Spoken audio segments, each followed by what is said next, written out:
Most people think danger comes from enemies, from strangers who wish us harm. But some of the deepest damage comes from those closest to us, the people we love and feel obligated to protect, excuse, and tolerate. Stoic philosophy warns us about this quiet trap. Loyalty without wisdom becomes self-betrayal. When someone repeatedly drains your energy, ignores your boundaries, or makes you feel guilty for choosing peace, the problem is not sensitivity. The problem is proximity. Not all harm is loud. Some harm is subtle, slow, and wrapped in familiarity. You stay because of history, shared blood, shared memories, shared years. Slowly, you lose clarity, strength, and self-respect, while calling it love. This video is not about blaming or cutting people off impulsively. It is about seeing clearly and acting with discipline. Today, you will learn 7 clear Stoic signs that show when distance is not cruelty, but wisdom, even with people you care about deeply, without ever losing yourself. Sign 1. They constantly drain your energy, not occasionally. Everyone gets tired after a difficult conversation or an intense interaction. That is normal. Stoicism never asks you to avoid effort, discomfort, or emotional labor. But there is a critical difference between temporary fatigue and chronic depletion, and this is where many people ignore the warning sign. If someone leaves you feeling exhausted every single time, not once in a while, but consistently, that is not coincidence. That is data. Think carefully about how your body and mind respond after spending time with certain people. Do you feel heavier, more irritable, mentally foggy? Do you need hours or even days to recover your sense of calm? Stoics believe the body and mind are deeply connected. Persistent inner disturbance is not weakness. It is feedback. The danger here is subtle. These people are not always cruel. Often they are needy, chaotic, emotionally unmanaged, or constantly in crisis. They vent endlessly. They complain but never change. They pull you into their emotional storms and leave you to clean up the aftermath alone. Because you care, you listen. Because you are loyal, you absorb. Over time, their unresolved inner disorder becomes your daily burden. Stoicism teaches that energy is a finite resource. Your attention, emotional stability, and mental clarity are tools for living well. When someone repeatedly consumes those tools without restoring balance, the relationship becomes parasitic, even if the intentions are not malicious. Marcus Aurelius wrote about protecting the ruling faculty of the mind, the inner command center. Anyone who regularly disrupts that center is interfering with your ability to live virtuously. Notice another key pattern. When you are around them, conversation always revolves around their problems, their emotions, their needs. Your struggles are minimized, ignored, or quickly redirected back to them. You become the container, not the equal. Stoicism rejects this imbalance. Mutual respect requires reciprocity, not endless emotional extraction. Many people confuse endurance with strength. They believe tolerating emotional exhaustion proves maturity or kindness. But Stoic strength is not about enduring unnecessary harm. It is about choosing what deserves access to you. If a relationship leaves you depleted more often than nourished, wisdom demands distance, not explanation. This does not mean dramatic confrontations or cruel words. And distance can be quiet. Fewer conversations, shorter interactions, less emotional availability. You do not need permission to protect your inner stability. As Epictetus reminded, if you give your peace away freely, someone else will gladly take it. Ask yourself one honest question after interacting with this person. Do I feel more grounded or more fractured? Your answer tells you everything. Energy does not lie. When someone repeatedly costs you peace, clarity, and strength, the Stoic response is simple and disciplined. Step back, not out of anger, not out of hatred, but out of self-respect. Distance, in this case, is not rejection. It is maintenance. Sign 2. They disrespect your boundaries. Then call it love. One of the clearest warning signs Stoicism teaches us to recognize is this: when someone repeatedly crosses your boundaries and then disguises that behavior as care, concern, or love. At first, it can feel confusing. They say they only want what's best for you. They claim they are just being honest, just worried, or just trying to help. But the result is always the same. You feel invaded, pressured, and quietly diminished. Healthy boundaries are not walls. They are filters. They define where you end and where another person begins. In Stoic philosophy, self-command starts with knowing what belongs to you, your thoughts, choices, values, and what does not. When someone refuses to respect that line, they are not expressing love. They are asserting control. And watch the pattern closely. You express a limit calmly. You say you need space, time, or privacy. Instead of listening, they push harder. They question your motives. They make you explain yourself. If that doesn't work, they reach for guilt. After everything I've done for you, you've changed. I wouldn't do this if I didn't care. This is not dialogue. It is pressure. Stoicism is clear on this point. What requires force is not aligned with virtue. True care does not need coercion. Respect does not argue with your limits. When boundaries are healthy, they are acknowledged, even if they are not liked. Someone who loves you may feel disappointed, but they will not punish you for protecting your peace. Another critical sign is repetition. Everyone crosses a boundary once in a while. That can be corrected. But when you restate the same boundary again and again, and it is ignored again and again, you are no longer dealing with misunderstanding. You are dealing with entitlement. The message beneath their behavior is simple. My needs matter more than your limits. Marcus Aurelius warned against allowing others to govern your inner life. The moment you feel obligated to justify your boundaries is the moment you have surrendered authority over yourself. Stoicism teaches that you owe others fairness and honesty, but you do not owe unlimited access to your time, emotions, or attention. Notice how these interactions make you feel afterward. Do you feel calm and respected? Or tense, second-guessing yourself, replaying conversations in your head? That internal friction is not accidental. So it is the cost of staying too close to someone who does not recognize your autonomy. The Stoic response is not explosive confrontation, it is consistency.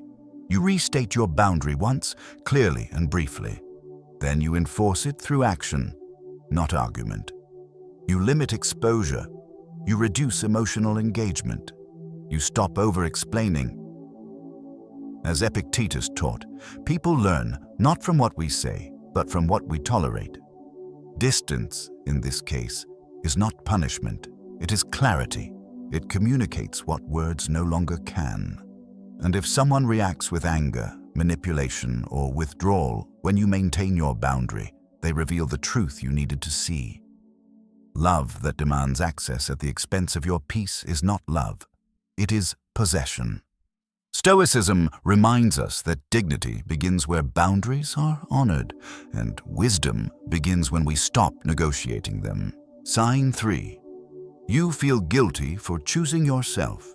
One of the most powerful and dangerous signs that you need distance is this. Every time you prioritize your own well-being, you feel guilty. Not because you harmed someone, but because you dared to choose yourself. This guilt does not come from wrongdoing. It comes from conditioning. From an early age, many of us are taught that love means sacrifice without limit. Good children comply. Good partners endure. Good people put themselves last. Over time, this belief becomes internal law. So when you finally say no, rest, pull back, or protect your peace, your nervous system reacts as if you've committed a moral crime. Stoicism exposes this illusion. Guilt is not always a signal of error. Often, it is a signal that you have disrupted a pattern others benefited from. Notice when this guilt appears. It usually surfaces when you stop overgiving. When you cancel plans you're too exhausted to attend. When you decline emotional labor you can no longer carry. When you choose silence instead of explaining yourself yet again. No one has accused you directly, but you still feel the weight. Tight chest, restless thoughts, a quiet voice saying, "You should do more." That voice is not wisdom, it is habit. Seneca warned that we suffer more in imagination than in reality. Guilt thrives in that same mental space. It feeds on imagined disappointment, imagined rejection, imagined loss of approval. Meanwhile, the real cost goes unexamined, the slow erosion of your health, focus, and self-respect. Pay attention to how this guilt is reinforced. Some people do it subtly. They withdraw warmth. They become passive-aggressive, and they remind you of past favors. Others do it openly, calling you selfish, cold, or ungrateful. The message is clear. Your worth is conditional on your compliance. Stoicism rejects this entirely. Your worth is rooted in character, not usefulness. You are not here to be endlessly available at the expense of your inner order. Marcus Aurelius wrote that no one can harm you without your consent. Yet guilt is one of the most effective ways people gain that consent. Ask yourself an honest question. When you choose yourself, who actually suffers? Often the answer is uncomfortable. It is not harm you are causing, it is comfort you are withdrawing, and those who relied on your self-neglect feel that withdrawal as loss. Here is the Stoic turning point. Self-respect often feels like betrayal to those who benefited from your silence. And that does not make self-respect wrong. It makes it necessary. The correct response is not argument or justification. Explaining yourself only feeds the cycle. Stoicism teaches restraint. You acknowledge the guilt without obeying it. You act according to principle, not emotional pressure. Over time, guilt weakens when it is no longer rewarded. Practical discipline matters here. When guilt arises, pause and separate facts from feelings. Did you violate your values? Or did you simply disappoint someone's expectations? Did you act with cruelty or with honesty? Write it down if needed. Clarity dissolves false guilt. Distance becomes essential when guilt is weaponized. If a relationship consistently makes you feel morally wrong for having needs. Space is not abandonment. It is correction. But you are restoring the proper hierarchy. Your character first, your peace second, approval last. Choosing yourself is not selfish. It is foundational. And when guilt is the price of self-preservation, Stoicism teaches us to pay it once, rather than bleed forever. Sign 4.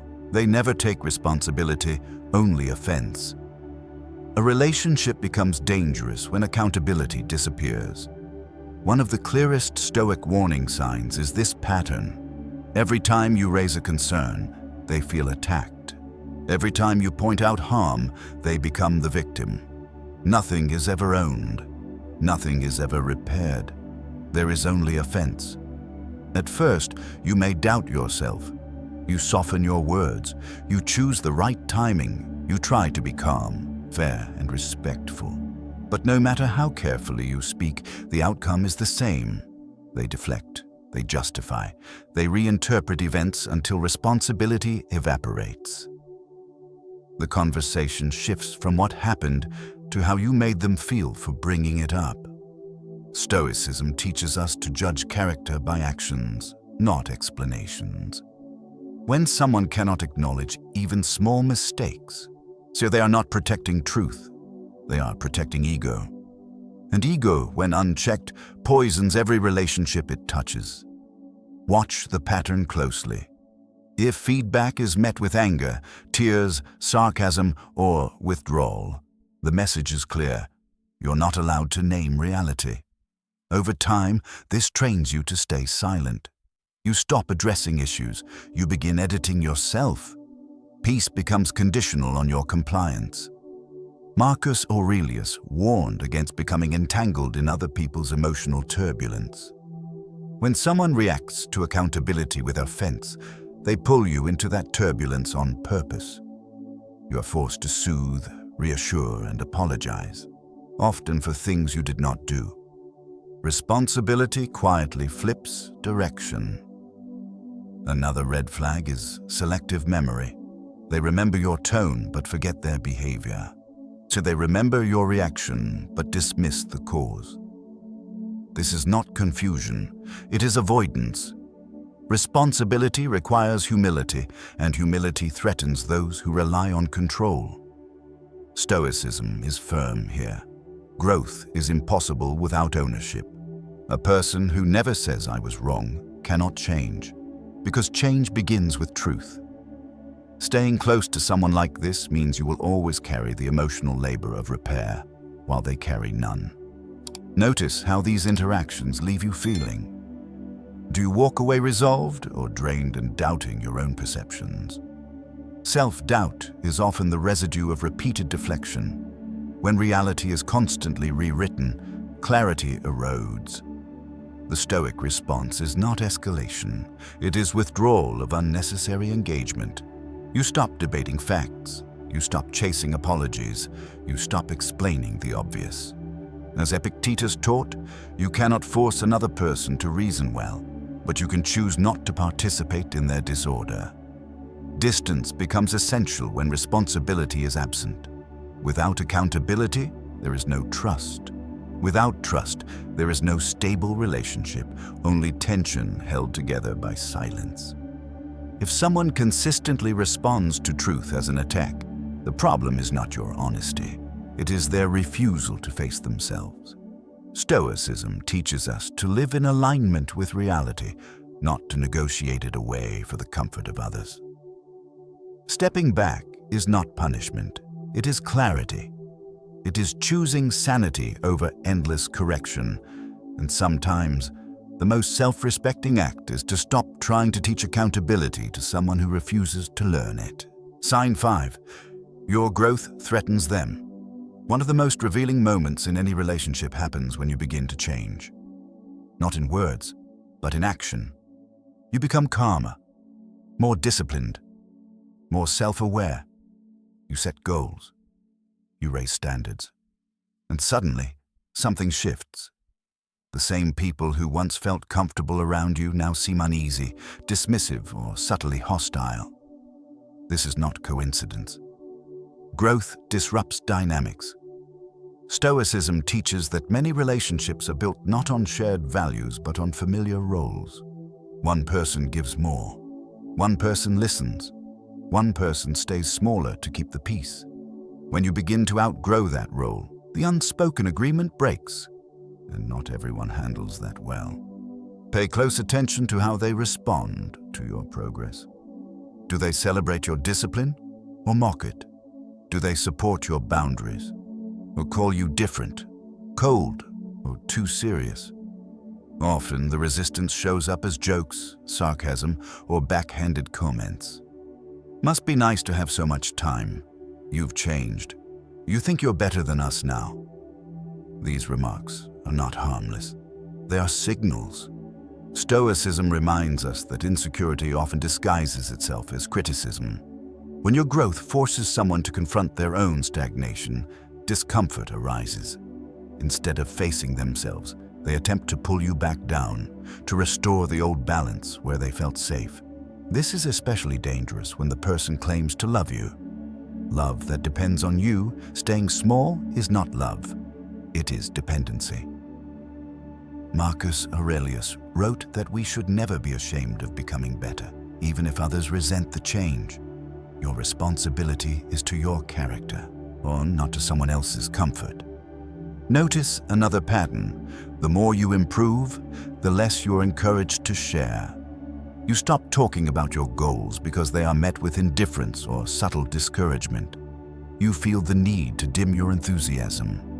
Over time, this quiet suppression erodes momentum.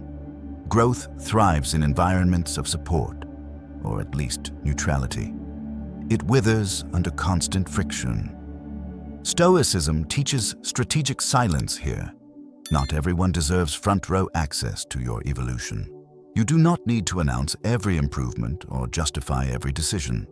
Some paths are walked privately. Distance protects momentum. This does not mean cutting people off in anger. It means adjusting access. You stop seeking validation from those unsettled by your progress. You share less. You engage selectively. You let your actions speak without inviting commentary. Ask yourself this clearly. When I become stronger, more disciplined, or more self-directed, does this relationship expand or contract? Do they encourage responsibility or subtly punish it? The answer matters. A person who truly cares about you wants you resilient, not dependent. They may feel challenged, but they will not sabotage your progress. If someone consistently reacts to your growth with resentment, minimizing, or guilt, they are revealing a fundamental misalignment. Stoicism teaches alignment over attachment. You're not obligated to remain close to anyone who resents the best version of you. Growth is not betrayal. It is duty to yourself and the life you are building. Sometimes distance is required, not because someone is overtly harmful, but because staying close requires you to shrink. And a Stoic does not trade long-term virtue for short-term harmony. If your growth threatens someone, that is information. Use it wisely. Sign 6. You are always the one who adjusts. One of the most quietly destructive dynamics in any relationship is chronic imbalance. Not conflict, not disagreement, but adjustment that only moves in one direction, yours. If you are always the one bending, accommodating, softening, and sacrificing, this is not harmony. It is erosion. At first, it feels reasonable. You tell yourself you are flexible, mature, understanding. You pride yourself on being the calm one, the patient one, the one who can let things go. Stoicism values adaptability, but never at the cost of self-erasure. There is a critical difference between wisdom and self-abandonment. Watch the pattern honestly.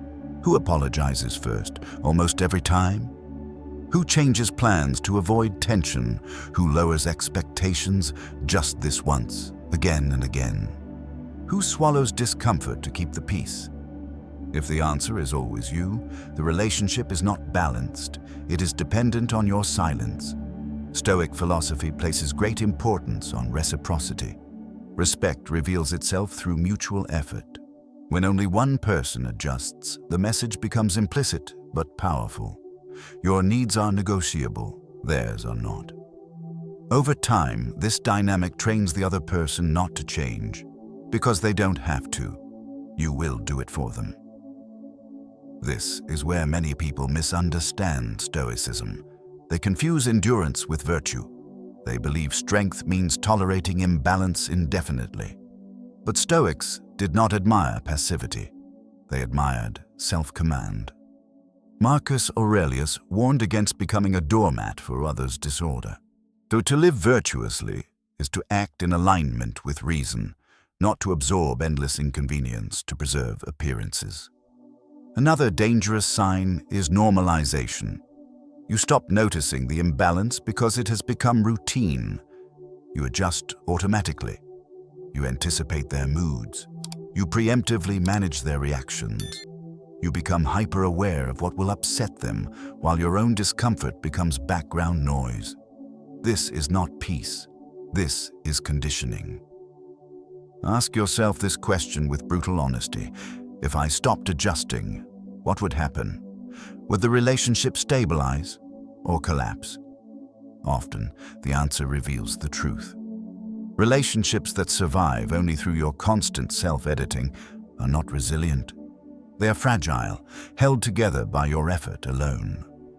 Stoicism teaches a simple but uncomfortable principle. What you tolerate, you teach. By continuously adjusting, you teach others that your limits are flexible and your discomfort is acceptable collateral. Over time, resentment grows. Not because the other person is malicious, but because the arrangement is unjust. The Stoic response is not confrontation fueled by anger. It is recalibration. You stop over-accommodating. You allow small discomforts to exist. You resist the urge to smooth everything over. You give others the opportunity to meet you halfway or to reveal that they never intended to. This may feel risky. When you stop adjusting, tension may surface. Silence may follow. Some relationships weaken, others end. Stoicism accepts this outcome without panic. Not everything that fades is a loss. Some things dissolve because they were sustained by imbalance, not mutual respect. Epictetus taught that dignity lies in choosing what aligns with reason and character. A relationship that requires you to continuously shrink, yield, and adapt while the other remains unchanged is not aligned with reason. It is aligned with convenience. For them. Distance becomes necessary when adjustment becomes identity. When you no longer know where you end and accommodation begins, space restores clarity. It allows you to feel your own needs again. It gives the relationship a chance to reform on equal ground or to end honestly. You are not difficult for wanting reciprocity. You are not rigid for refusing to over-adjust. Stoicism does not ask you to be endlessly agreeable. It asks you to be just to others and to yourself. If you are always the one who adjusts, it is time to step back. Not to punish. Not to prove a point, but to restore balance. Because peace built on self-erasure is not peace at all. Sign 7. Distance brings you clarity, not pain. The final sign is the simplest and often the most decisive. When you step back from someone and feel clearer instead of lonelier, calmer instead of anxious, lighter instead of guilty, that clarity is not accidental. It is information. Many people expect distance to hurt. They assume that space will create emptiness, regret, or unbearable longing. And sometimes it does, when the bond is healthy. But when distance brings relief, when your breathing slows and your thoughts settle, Stoicism teaches us to pay attention. Calm is data. This clarity often arrives quietly. You notice you sleep better. Your mind stops replaying conversations. You feel less on edge, less vigilant. Decisions feel easier. Your inner dialogue softens. Nothing dramatic has changed externally, only proximity. And yet, the difference is undeniable. Stoic philosophy emphasizes observation over interpretation. Before judging a situation, observe its effects. If removing yourself from a relationship restores mental order, that relationship was disrupting your ruling faculty, the inner capacity to think clearly and act with reason. Marcus Aurelius repeatedly warned that inner disturbance is a signal, not a flaw. Many people dismiss this clarity as avoidance. They tell themselves they are running away or being weak. But Stoicism does not glorify endurance for its own sake. It values stability, self-command, and alignment with nature. A calm mind is not cowardice, it is strength. Ask yourself a direct question. When I am away from this person, do I become more myself or less? Do I reconnect with my values, routines, and sense of purpose?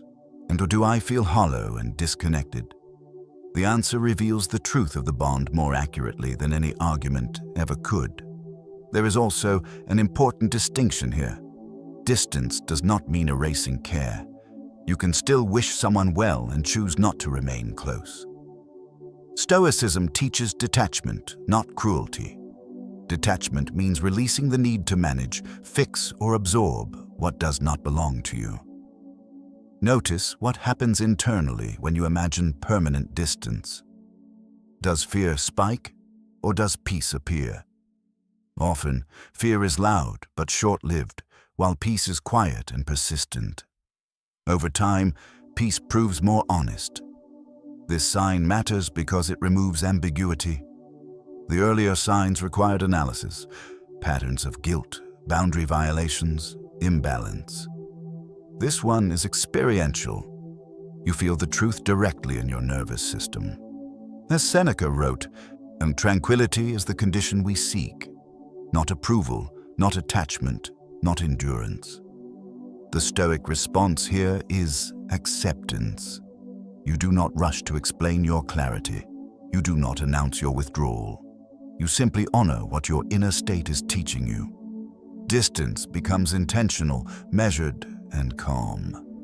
This is where many people hesitate. They worry about how distance will be perceived. They fear being labeled cold, ungrateful, or heartless. Stoicism answers this clearly. Your responsibility is to your character, not to managing others' interpretations. Reputation is external. Peace is internal. Distance that brings clarity is not abandonment. It is correction. It restores perspective. It allows you to see the relationship without emotional fog. And sometimes, from that clarity, a healthier dynamic can emerge. Other times, a distance becomes permanent. Both outcomes are acceptable when guided by reason. The most important lesson is this: suffering is not proof of love. Confusion is not depth. Turbulence is not connection. When space gives you back your mind, your time, and your sense of self, the Stoic path is clear. You do not step back because you hate them. You step back because you finally hear yourself. And in Stoicism, that inner voice, calm, steady, and clear, is the highest authority you have. Today, we explored 7 clear Stoic signs that signal when distance is not cruelty, but wisdom. We talked about energy that is constantly drained, boundaries that are ignored, guilt used as control, the absence of responsibility, growth that threatens others, relationships built on one-sided adjustment, and finally, the most honest signal of all, clarity that appears when you step back. Together, these signs point to one truth. Stoicism has taught for centuries, peace is not something you find by enduring everything, but something you protect by choosing carefully. This video is not asking you to cut people off impulsively or act out of anger. It is asking you to observe, reflect, and respond with discipline. Real strength is quiet. It shows up when you stop explaining, stop over-adjusting, pause and allow space to reveal what a relationship truly is. Distance, when chosen consciously, is not rejection. It is alignment. Here is your practice. Over the next few days, notice how your mind and body respond to distance. Less contact, fewer explanations, more silence. Write down what changes. Calm, clarity, and focus are signals worth trusting. Thank you for spending this time reflecting deeply with me. If this message resonated, share it with someone who may need it, and let me know in the comments which sign stood out most to you. Subscribe for more Stoic insights, and I'll see you in the next video.